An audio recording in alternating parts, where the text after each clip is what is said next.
الحمدللہ الحمدللہ رب العالمین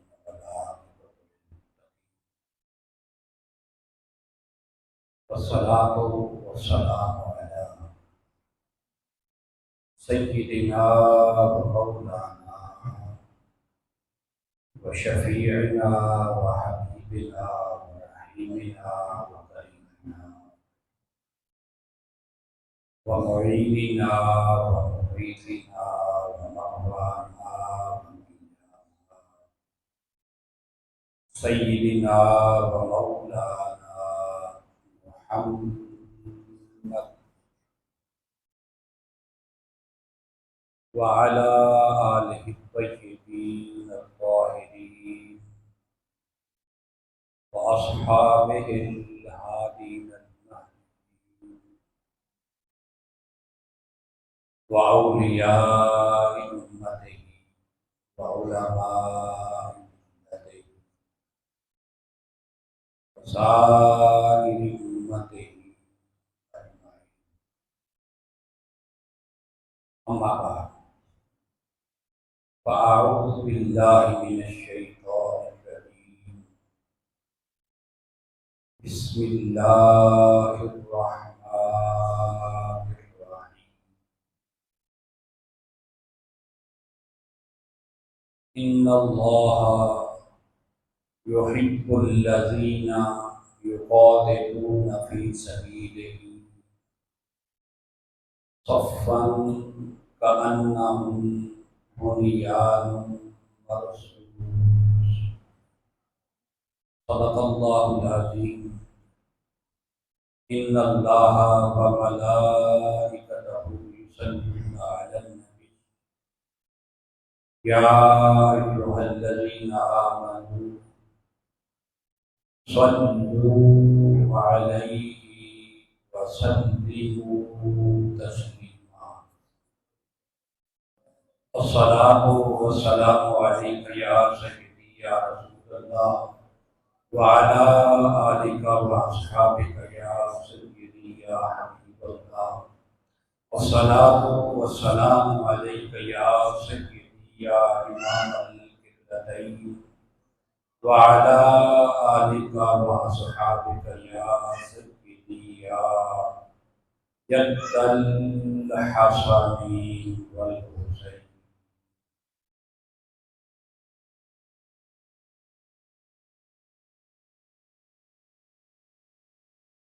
واجب الاحترام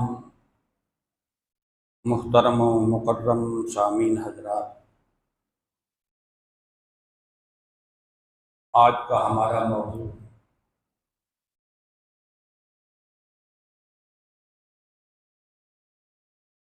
اللہ رب العزت کی راہ میں نکلنے والے اور ملک و قوم کی حفاظت کرنے والے ان مجاہدین کی فضیلت میں ہے جنہیں رب ذوالجلال نے میدان جنگ میں بنیان مرصوص کے ساتھ تعبیر کیا.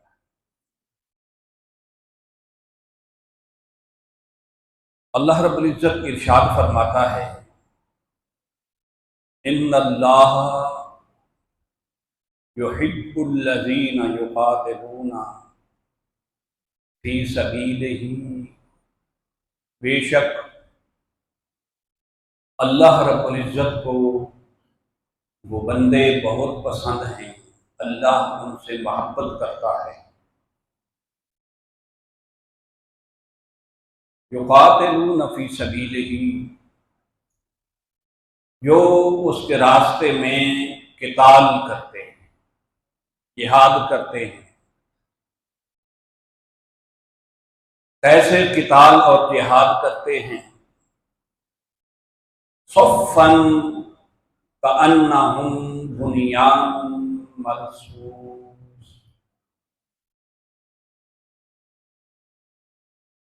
کہ وہ دوران جنگ ایسے صفیں باندھ کے لڑتے ہیں جیسے سیسا پیلائی دیوار ہو۔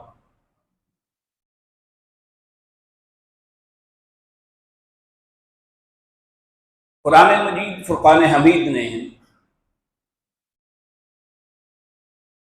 اس مقام پر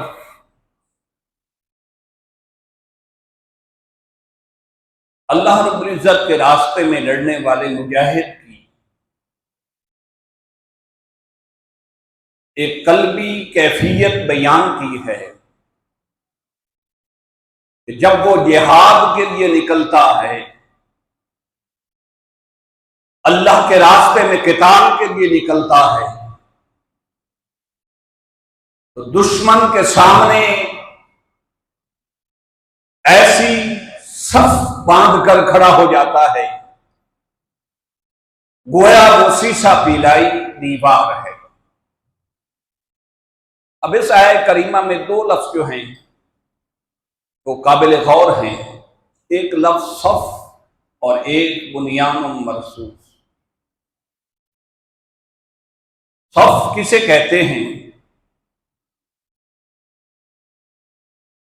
تفسیر خازن میں نقل ہے کہ صف جمی ہوئی چیز کو کہتے ہیں جسے ایک جگہ رکھ دیا جائے، وہ اس جگہ سے نہ آگے ہو نہ پیچھے ہو نہ دائیں بائیں ہو، بلکہ جہاں اسے رکھا جائے وہیں جم جائے، جہاں اسے رکھا جائے وہیں جم جائے۔ اور یہ لفظ صف جو ہے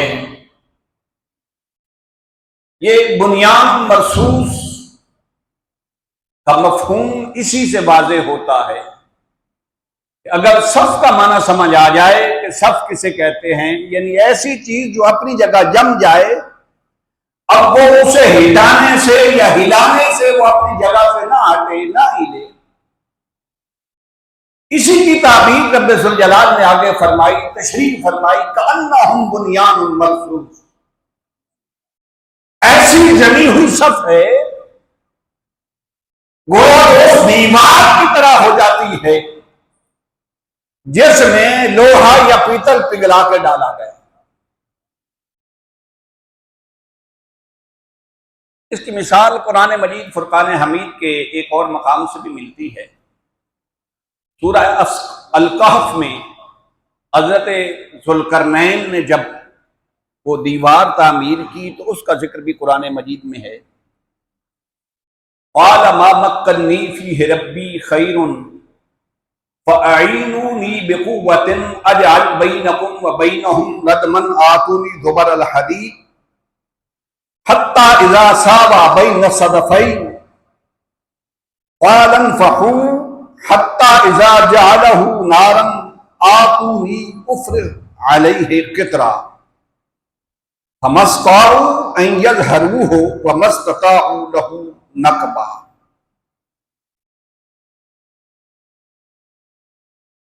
وہ فرماتے ہیں کہ انہوں نے کہا ما مکنی فیہ ربی خیر،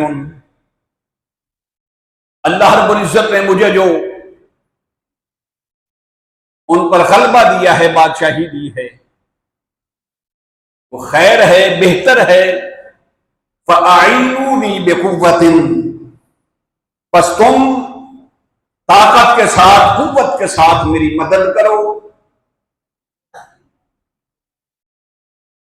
اجعل بینکم وبینہم ردما، میں تمہارے اور ان کے درمیان ایک آڑ بنا دوں گا۔ زبر الحدید، یہ سارا پروسیس بیان ہو رہا ہے۔ زبر الحدید، اس لوہے کے تختے کو اٹھا کے لاؤ۔ جب وہ لوہے کے تختے کو اٹھا کے لاتے ہیں، حتی اذا ساوی بین الصدفین، تو اس دیوار کو ذوالقرنین نے، حضرت ذوالقرنین نے ان دونوں پہاڑوں کے درمیان برابر کر دیا، دشمن کے اور ان کے درمیان۔ قال انفخوا، فرمایا آپ بھی سے دھونکو، ہلتی ہے۔ حتی اذا جعلہ نارا، جب اسے پگھلا کے آگ بنا دیا، اب فرمایا قال آتونی افرغ علیہ قطرہ، اب گلا ہوا پگھلا ہوا وہ پیتل یا لوہا لاؤ اور وہ اس میں ڈال دو، فمستطاعوا ان یظہروہ، اور یار تسی کہ بے سورے یظہروہ ومستطاعوا لہ نقبا، فرمایا اب یہ دیوار چونکہ سیسا پلائی دیوار بن گئی ہے، اب فرمایا اب یاجوج اور ماجوج سے کہو کہ اس پر چڑھیں یا اس میں کوئی سوراخ کریں یا اس میں کوئی شگاف ڈالیں، اب ایسا ممکن نہیں ہوگا۔ تو یہ ایک مثال میں نے عرض کی، اللہ رب العزت نے فرمایا کہ یہ جو مجاہدین فی سبیل اللہ ہیں، یہ اللہ کے راستے میں ایسے رہتے ہیں جیسے سیسا پلائی دیوار ہو، دشمن ان میں کوئی شگاف، ان میں کوئی سوراخ یا ان میں کوئی نفاق پیدا نہیں کر سکتا۔ اور یہ بنیاد مرصوص، اسی پر ہمارے ملک پاکستان کی آرمی نے اسی نام سے آپریشن کا نام رکھا، جو 1400 سال پہلے اللہ رب العزت نے مجاہدین کی صفت بیان کی، شاید اسی جامع لفظ کی برکت سے اللہ رب العزت نے ہمارے ملک کو، ہماری فوج کو کامیابی اور کامرانی عطا فرمائی۔ یہ ایسی قرآن مجید فرقان حمید میں جامع اور بلیغ تمثیل ہے جو مسلمانوں کے آپس میں اتحاد، نظم و ضبط اور جہاد فی سبیل اللہ کی فضیلت کو بیان کرتی ہے۔ اب ذرا تھوڑا سا اس کا سباق دیکھیے کہ ان سے پہلی آیات میں اللہ رب العزت منافقین کی علامات بیان کر رہا ہے۔ یا ایھا الذین آمنوا لم تقولون ما لا تفعلون کبر مقتا عند اللہ ان تقولوا ما لا تفعلون۔ اللہ فرماتا ہے کہ تم جو کہتے ہو وہ کرتے کیوں نہیں، تمہارے قول و فعل میں تضاد کیوں ہے، یہ مومن کی علامت نہیں ہو سکتی۔ اور بعض تفاسیر میں نقل ہے کہ مسلمانوں سے منافقین پہلے تو وعدہ کرتے رہے کہ جب تم جہاد کے لیے نکلو گے ہم تمہارے ساتھ نکلیں گے، مگر جب جہاد کا وقت آیا، صفیں بنانے کا وقت آیا، پھر کترانے لگے۔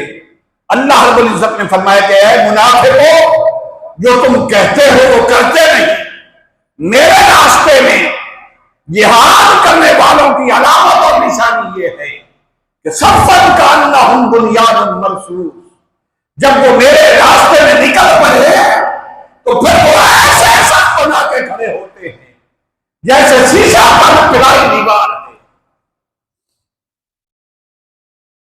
اور امام رازی رحمت اللہ تعالی علیہ نے اسی لفظ بنیان مرصوص کی تفسیر کبیر میں بیان کی ہے۔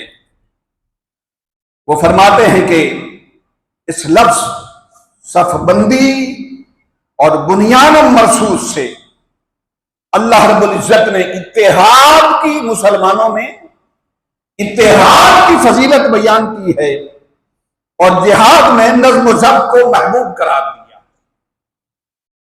علامہ آلوسی رحمت اللہ تعالی علیہ روح المعانی میں بیان فرماتے ہیں، وہ فرماتے ہیں کہ یہ جو ہے صفن کانہم بنیان مرصوص، اس سے مراد صرف مجاہدین کا ظاہری طور پر سفر میں ڈٹ کر کھڑا ہونا نہیں ہے، بلکہ علامہ آلوسی فرماتے ہیں کہ اس سے مراد صرف جسمانی نہیں بلکہ قلبی اتحاد بھی ہے، یعنی ارادے اور خلوص کے ساتھ، ایمان اور ارادے کے ساتھ اللہ کے راستے میں نکلتے ہیں، ان کے ظاہر اور باطن میں کوئی تفاوت نہیں ہوتا۔ دل میں جب جہاد کی اور شہادت کی یہ آرزو لے کے نکلتے ہیں تو دل میں اللہ کے راستے میں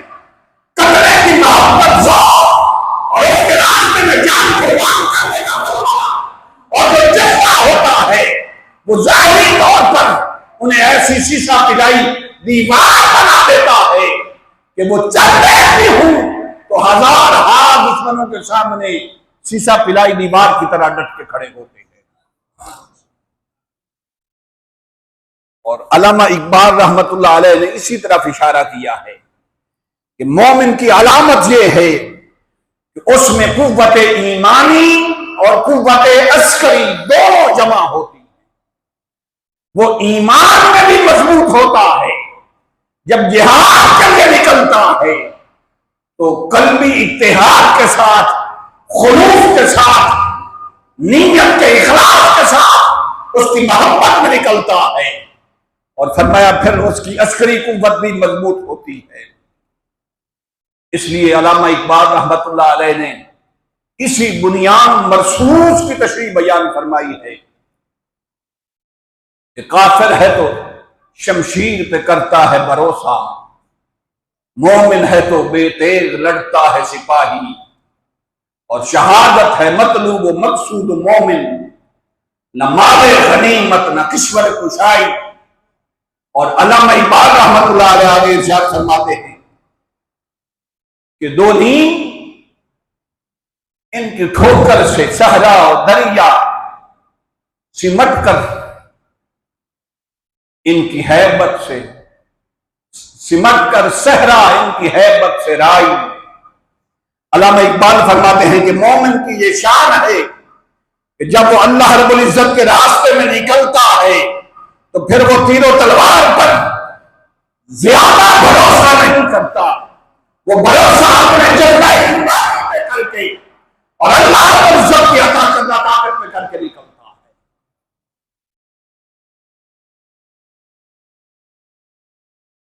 اور دوسری بات،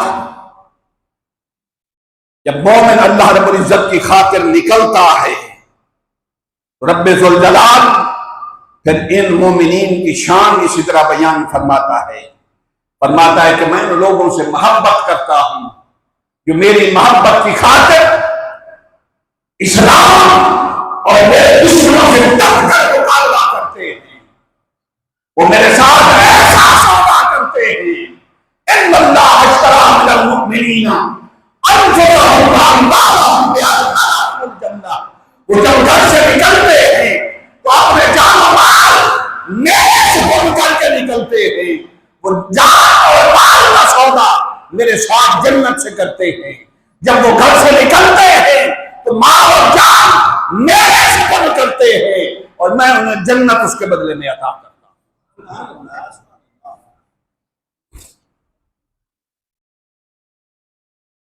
اور پھر دیکھیے رب ذوالجلال نے اس چیز کو قرآن مجید فرقان حمید میں اس طرح بیان فرمایا کہ انفروا خفافا وثقالا وجاہدوا باموالکم وانفسکم فی سبیل اللہ۔ اور فرمایا تم جس حال میں بھی ہو، جب نکلنا خدا کی خاطر ہے، جب نکلنا رب ذوالجلال کی خاطر ہے، تو پھر اسلحہ کیا دیکھنا، پھر اپنی عسکری قوت کیا دیکھنا، نکلنا ہے تو ایمان کی طاقت کے ساتھ نکلو۔ فرمایا خفافا وثقالا، ہر حال میں نکلو، تم دشمن کے مقابلے میں ہلکے ہو تب بھی نکلو، دشمن کے مقابلے میں بھاری ہو تب بھی نکلو۔ وجاہدوا فی سبیل اللہ، کیونکہ اللہ کے راستے میں جہاد کرنا یہ ایمان کی طاقت کے ساتھ ہے، یہ ظاہری اسلحہ اور ساز و سامان کے ساتھ نہیں ہوتا۔ ورنہ بِأَمْوَالِكُمْ وَأَنفُسِكُمْ فِي سَبِيلِ اللَّهِ، جب تم اپنے اللہ کے راہ میں نکل پڑو، اپنے خالق حقیقی کے راستے میں نکل پڑو، تو پھر نہ اپنی مال کی پرواہ کیا کرو، نہ اپنی جان کی پرواہ کیا کرو، اس لیے کہ جب تک تم ان مادی اشیاء کی پرواہ کرو گے تب تک تم اس کے کامل بندے نہیں بن سکتے، اور جب تم اپنا مال اور جان اس سے سنبھال کر دو گے پھر رب ذوالجلال تمہارے ساتھ جنت کا سودا کرتا ہے۔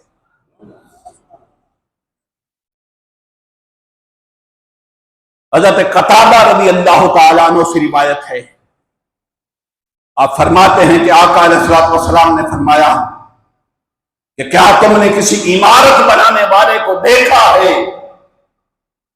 کہ جب کیا وہ یہ پسند کرتا ہے کہ اس کی عمارت میں ترتیب نہ ہو؟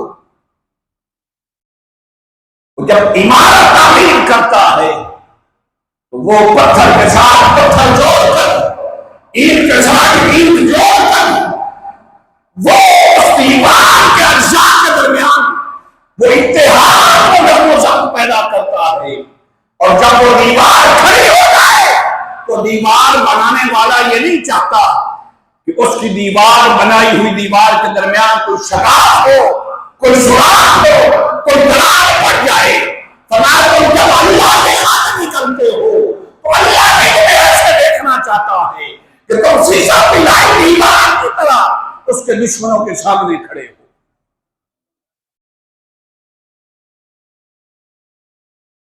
اور سامعین مکرم، اس راستے میں بزدلی دکھانا، کترانا، بہانے بنانا اور اللہ کے راستے میں نکلنے والوں کی مدد کی بجائے ان پہ جملے کسنا، ان کی مخالفت کرنا، اللہ رب العزت فرماتا ہے یا ایھا الذین آمنوا ما لکم اذا قیل لکم انفروا فی سبیل اللہ ثاقلتم الی الارض، اے ایمان والو، تمہیں کیا ہو گیا ہے جب تمہیں کہا جائے کہ اللہ کے راستے میں نکلو تو تم زمین کے ساتھ چمٹ جاتے ہو؟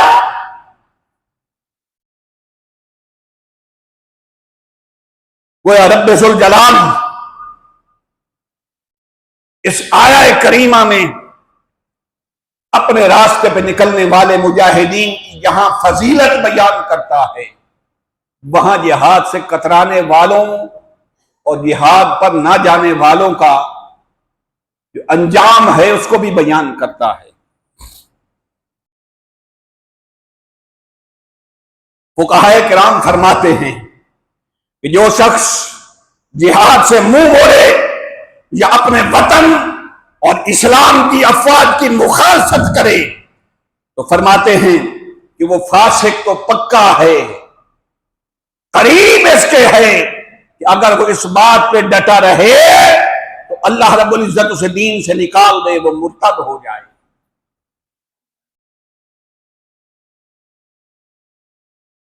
اور آقا علیہ الصلوۃ والسلام نے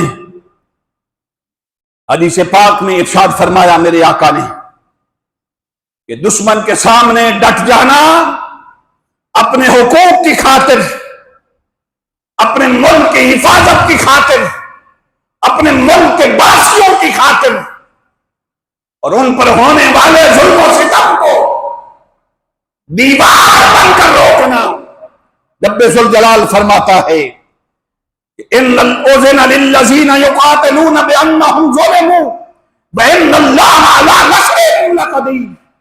اللہ فرماتا ہے اور تمہیں مومنوں اجازت دی گئی ہے ان لوگوں کو جن سے جنگ کی جا رہی ہو، اس لیے کہ ان پر ظلم ہوتا ہے، طاغوت جب ان پر ظلم کرتا ہے تو ہم انہیں اجازت دیتے ہیں۔ اور اللہ رب العزت صرف جہاد کی یہ اجازت نہیں دیتا بلکہ فرماتا ہے کہ اللہ ان کی مدد پر بھی قادر ہے۔ سبحان اللہ۔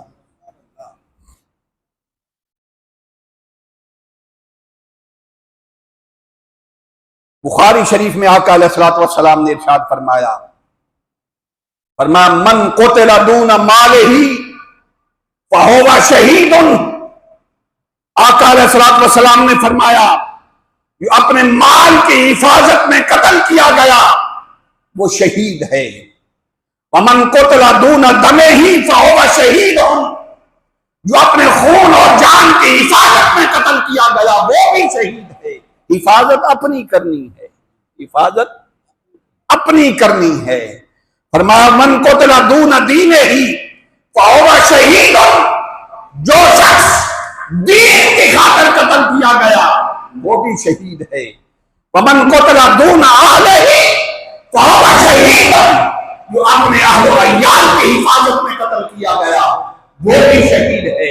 اب ذرا توجہ کیجئے، کوئی شخص حفاظت کرے اپنے گھر کی، کوئی شخص حفاظت کرے اپنے اہل و عیال کی، کوئی شخص حفاظت کرے اپنی جان کی، کوئی شخص حفاظت کرے اپنے مال کی، آقا فرمائیں وہ شہید ہے۔ اور جو سارے ملک کی حفاظت کرے، سارے ملک کی، ساری ریاست کی مال و جان کی حفاظت کرے، جو ملک کی سرحدوں پر دن رات پہرا دے۔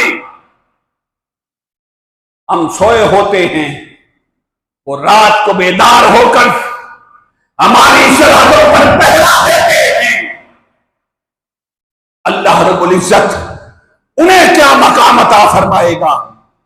آقا علیہ الصلوۃ والسلام نے فرمایا، یاد رکھو دو قسم کی آنکھیں اللہ کو بڑی محبوب ہے، عینان لا تمسہم النار، دو قسم کی ایسی آنکھیں ہیں جنہیں قیامت کے دن دوزخ کی آگ قریب ہی نہیں آ سکے گی، چھو بھی نہیں سکے گی۔ پوچھا گیا یا رسول اللہ وہ کون سے دو آنکھیں ہیں؟ آقا علیہ الصلوۃ والسلام نے فرمایا، عین بکت من خشیت اللہ، ایک وہ آنکھ جو اللہ کی خشیت کی خاطر اللہ کے خوف سے روتی ہے، اس سے آنسو نکلتے ہیں۔ اور فرمایا وعین باتت تعرف فی سبیل اللہ، اور دوسری وہ آنکھ جب ریاست کے سارے باشندے آرام سے سوتے ہیں، وہ آنکھ جاگ کر ان کی حفاظت کرتی ہے۔ نعرہ تکبیر، نعرہ اور آقا علیہ الصلوۃ والسلام نے ارشاد فرمایا، حضرت سلمان فارسی رضی اللہ تعالیٰ عنہ ارشاد فرماتے ہیں، میں روایت فرماتے ہیں، فرمایا سمعت رسول اللہ صلی اللہ علیہ وسلم، میں نے آقا علیہ الصلوۃ والسلام سے سنا، اور یقول آقا علیہ الصلوۃ والسلام فرما رہے تھے، رباط یوم ولیلۃ خیر من صیام شہر وقیامہ۔ آقا علیہ الصلوۃ والسلام نے فرمایا کہ صرف ایک رات اور دن، کتنا؟ صرف ایک رات اور دن کھڑا ہو کر ملک کی سرحد کی حفاظت کرنے والا اور ملک کے باشندوں کی حفاظت کرنے والا، وہ اگر ایک رات اور ایک دن کھڑا ہو تو فرمایا خیر من صیام شہر وقیامہ، یہ اس کی عبادت ایک مہینے کے لگاتار روزہ اور ایک رات کی لگاتار، ایک مہینے کی راتوں کی لگاتار تہجد سے بہتر ہے۔ کوئی بندہ سارا دن روزہ رکھے، پورے مہینے کے روزے رکھے اور ہر رات تہجد پڑھے، فرمایا اس کی سارے مہینے کی عبادت سے اس شخص کا ایک رات اور ایک دن ملک کی سرحد کی حفاظت کرنا یہ اس سے بہتر عبادت ہے۔ اور یہاں تک نہیں بلکہ فرمایا وَإِمَّا تَفِيهِ جَرَى عَلَيْهِ عَمَلُهُ الَّذِي كَانَ يَعْمَلُهُ، فرمایا اگر وہ شہید ہو جائے اس ملک کی سرحد پر حفاظت کرتے ہوئے، وہ اس دنیا سے رخصت ہو جائے تو فرمایا اس دنیا میں عبادت کرنے والے عبادت گزار، ان کی عبادت کا اجر اور صلہ ان کی زندگی تک ہوتا ہے۔ جب اس دنیا سے بندہ چلا جائے، اب نماز نہیں پڑھ سکتا چونکہ چلا جائے اس دنیا سے، اجر رک گیا، روزہ نہیں رکھ سکتا، قرآن کی تلاوت نہیں کر سکتا، یہ سارے اس کے منقطع ہو جاتے ہیں، رک جاتے ہیں، جتنا زندگی میں کیا وہی پیش کیا جائے گا قیامت کے دن۔ مگر وہ فرمایا وہ شخص جو ملک کی سرحد پر ملک کی حفاظت کرتا ہے، فرمایا اس کے اعمال ہم نہیں روکتے، اللہ نے فرمایا، بلکہ قیامت تک اس کے اعمال میں نیکیاں اسی طرح لکھی جاتی جائیں گی جیسے قیامت تک وہ ملک کی سرحد پر کھڑا ہو کر حفاظت کر رہا ہے۔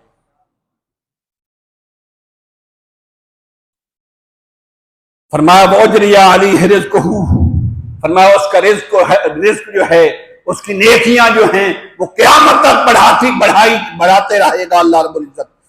وَأَمِنَ الْفِتَّانِ، اور فرمایا وہ ایسا شخص ہے، ایسا مومن ہے جسے رب ذوالجلال قبر اور حشر میں بھی فتنوں سے محفوظ اور معمون رکھے گا۔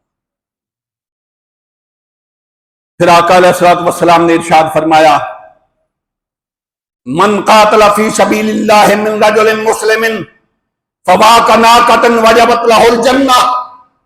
آقا علیہ الصلوۃ والسلام نے فرمایا جس شخص نے صرف اتنی دیر جہاد کیا، قتال کیا، جتنا ایک بار اونٹنی کا دودھ نکالنے کے بعد تھوڑی دیر وقفہ ہوتا ہے اور دوبارہ اس کا دودھ دوہا جاتا ہے، وہ وقفہ کتنا ہوتا ہے؟ 2 4 منٹ 5 منٹ۔ فرمایا جس نے اتنی دیر قتال کیا جتنا اونٹنی کو دوہنے کے درمیان وقفہ ہوتا ہے، جس نے اتنی دیر بھی اللہ کے خاطر قتال کیا، جہاد کیا، فرمایا وجبت لہ الجنہ، اللہ اس کے لیے جنت واجب کر دیتا ہے۔ سبحان اللہ۔ ومن سأل اللہ عز وجل القتل من عند نفسہ صادقا، فرمایا یہ تو اتنے لمحات، اتنی تھوڑی سی دیر جہاد کرنے کی فضیلت ہے۔ فرمایا جس نے صرف نیت کر لی، اپنی نیت صاف کی، اخلاص کے ساتھ، دل کی سچائی کے ساتھ ارادہ کیا کہ وہ اللہ کے راستے میں جہاد کرے گا، ثم مات او قتل فلہ اجر شہید۔ فرمایا وہ جہاد نہ کر سکا، وہ جہاد نہ کر سکا، وہ اپنی طبعی موت مر گیا، تو فرمایا اللہ رب العزت اسے بھی شہید کا ثواب دے گا، صرف نیت پر۔ ومن جرح جرحا فی سبیل اللہ اور نوکب نکبتا فإنہا تجیء یوم القیامہ کأخضر ما کانت لونہا کالزعفران۔ اللہ رب العزت نے ارشاد فرمایا کہ وہ شخص جو اللہ کے راستے میں زخمی ہو جائے، شہید نہ ہو، صرف زخم ہو، اسے جسم پر زخم لگے یا اللہ کے دین کی خاطر کسی مصیبت میں مبتلا کیا جائے، تو آقا علیہ الصلوۃ والسلام نے فرمایا قیامت کے دن وہ اسی طرح آئے گا، اس کے زخم کا رنگ بھی تبدیل نہیں ہوگا، زخم بھی خراب نہیں ہوگا، تازہ زخم جیسے دنیا میں لگا تھا اسی طرح وہ زخم ہوگا۔ اور فرمایا اس کے زخم کا رنگ اتنا خوبصورت ہوگا کہ زعفران۔ آقا علیہ الصلوۃ والسلام فرماتے ہیں کہ جس طرح زعفران کا سرخ رنگ ہوتا ہے، اس طرح اس کے زخم کا سرخ رنگ ہوگا۔ اور پھر جب بندے کو زخم لگ جائے نا، 2 4 دنوں بعد اگر ٹھیک نہ ہو تو بو آنا شروع ہو جاتی ہے، زخم خراب ہو جاتا ہے۔ مگر فرمایا وہ سالوں پہلے اللہ کی خاطر اس نے جہاد کیا تھا، جسم پر زخم آیا تھا، تو آقا علیہ الصلوۃ والسلام نے فرمایا بریحھا کالمسک، اس کے زخم سے قیامت کے دن ایسا خوشبو آئے گی جیسی کستوری سے خوشبو آتی۔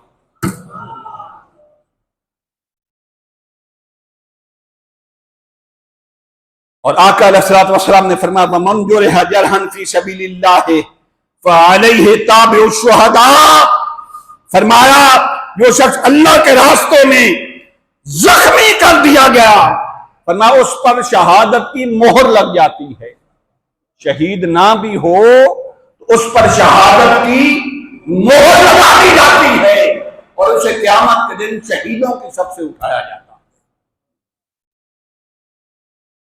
بس آخری حدیث عرض کر کے میں گفتگو کلوز کرنے لگا ہوں۔ آقا علیہ الصلوۃ والسلام نے فرمایا من سأل اللہ القتل فی سبیل اللہ صادقا من قلبہ آتاہ اللہ اجر شہید وان مات علی فراشہ۔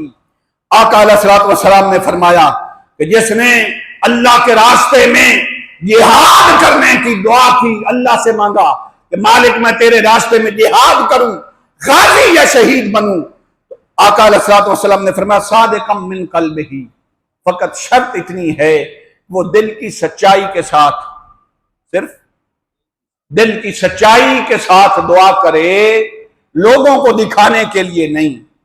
تو آقا علیہ الصلوۃ والسلام نے فرمایا آتاہ اللہ اجر شہید، اللہ رب العزت قیامت کے دن اسے شہید کا ثواب عطا کرے گا۔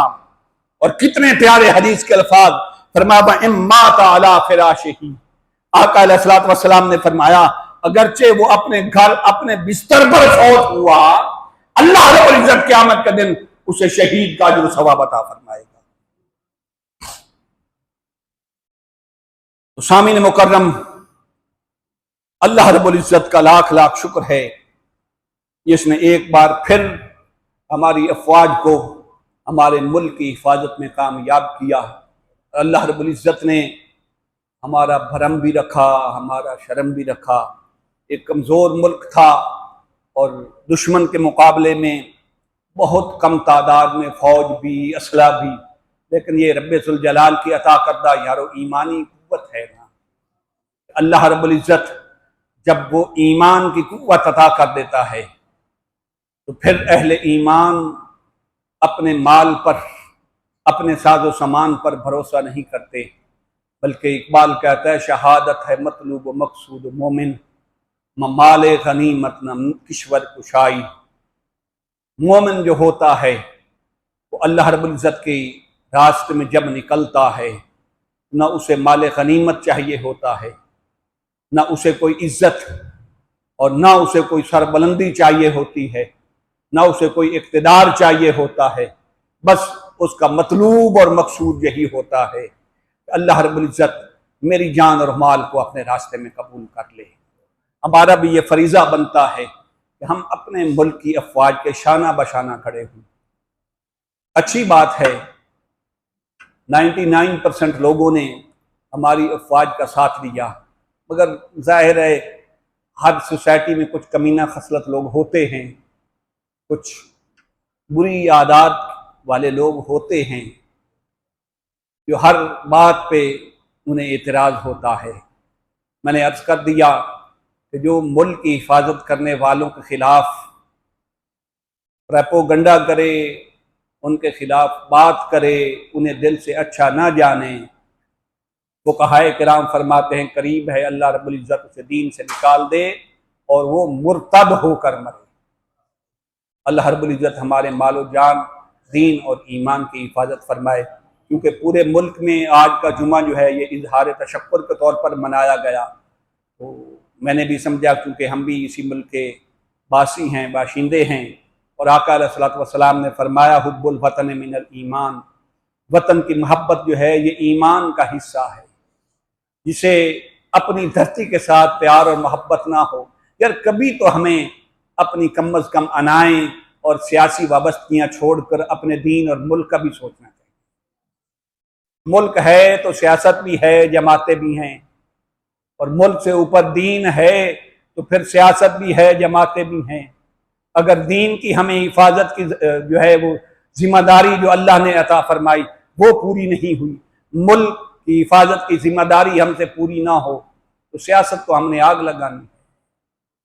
رب ذوالجلال ہمیں صحیح معنوں میں پکا مومن اور مسلمان بننے کی توفیق عطا فرمائے، اور ہمارے ملک پاکستان کو تا قیامت سلامت رکھے، اس کی حفاظت رہے، اور ہم ملک میں یہ ہمیں اس بات کا ابھی نہیں نا ادراک، اور اس نعمت کی ہمیں قدر نہیں۔